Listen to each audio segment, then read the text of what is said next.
All right, Bloomington, Chief Hodges here. I'm going to come talk to you about two instances that took place on July 4th. The first one, around 11:50 p.m., our officers were dispatched to the 9900 block of Lindale on a burglary alarm. I'm going to put up this picture here of this hole in the wall that the people here tried to cut, a hole in the wall in the business that was next to it. So our officers responded to the area. We see a vehicle leaving at a high rate of speed. We chase it. They end up crashing. I'm going to show this picture of the vehicle crashed here. Our officers deploy a K9 unit. We're able to track one of the suspects here to a dumpster. I'm going to show the picture here of the K9 tracking and then the guy getting out of the dumpster. He complied. Before we could go looking for the other people that were involved in this, we got another call. I'm going to get to that. But in the car that crashed, the car had Minnesota plates. It came back out of California. So obviously somebody stole something in the car. And in the vehicle, we found this cutter here, which is used to cut through metal in a wall, blowtorches here, Wi-Fi jammers. I'm going to show two pictures of Wi-Fi jammers here.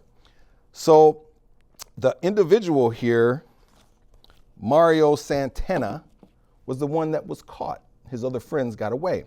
Now, the county attorney decided to release him without bail, no charges pending the DNA.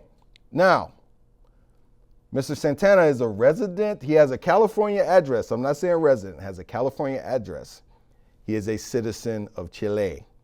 And I'm pretty sure, I'm going to put this picture up here of the plane flying from LA to Chile.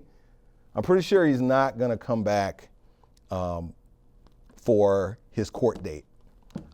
I don't know. I'm just saying. So, decision to let him out.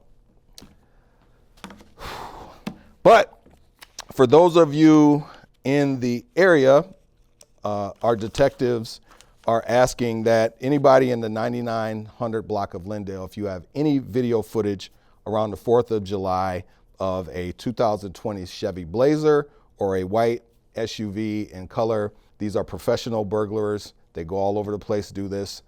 We believe that they conducted surveillance and they should be in the area. So if you got any pictures, please give us a call at this number and we'll get somebody in touch with you. So while this was going on, we got a call at 11:59 that a male was experiencing a brain health crisis.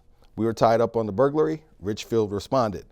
When Richfield responded, there was an exchange of gunfire with the person. Now, I can't talk about the exchange of gunfire because the BCA is investigating that. But I will say this, to our Richfield cops, thank you very much for coming out and supporting us on this. And I'm glad that each and every one of you is at home with your family.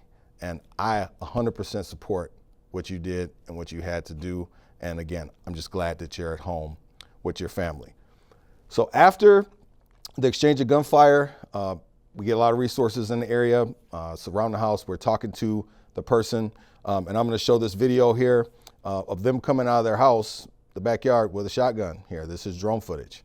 Our officers, again, we got the house surrounded just off camera. Comes out the house with this shotgun. I'm gonna show this next video here of him shooting at the drone. And you can see as he's shooting at the drone, you can see the round eject again from the drone footage.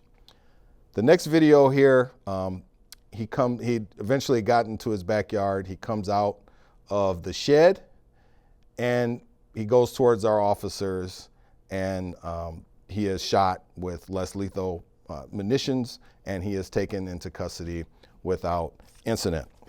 So the person here, Andrew Maxwell, was arrested and is currently charged with first-degree assault, and he got a $300,000 bail.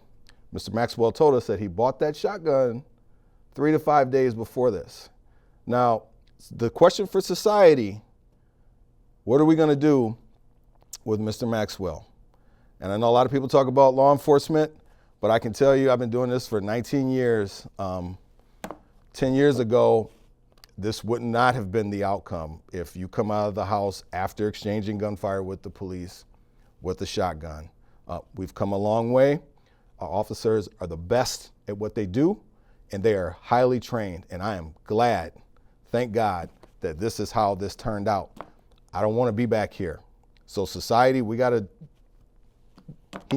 figure out what we do with Mr. Maxwell and others who may be experiencing a brain health crisis like him. So with that, lastly, and with that, we're going to do BPD Gives this month is to Maria's Voice, which is an organization that advocates for victims of domestic violence. So if your heart leads you to, click on this link or go check them out. They're a great organization. So with that, Bloomington, I will see you back here next week.